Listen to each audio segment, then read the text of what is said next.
இந்த திராவிட முன்னேற்ற கழக தலைவர்களின் தலைமையில் திருமணம் நடந்தால் எச்சரிக்கிறேன், இது இறுதி எச்சரிக்கை, ஒழிக்காமல் விடமாட்டேன்னு எங்க எதிர்கட்சிக்காரங்கள கல்யாணம் ஆன பொண்ணு மாப்பிள்ள என்ன பண்ணுவாங்க, அவங்க எதுக்குடா இதெல்லாம் கேட்கணும் அப்படின்னா அவர்களுக்கு தெரியாது. இப்போ அங்க அன்னைக்கு போனதும் ஒரு திருமணம்.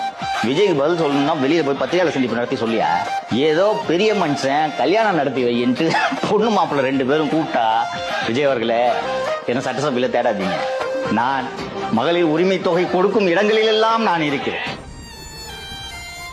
எங்கே காணும், உங்க அப்பாவை காணும், இதை சொல்லி இருக்கிறார்.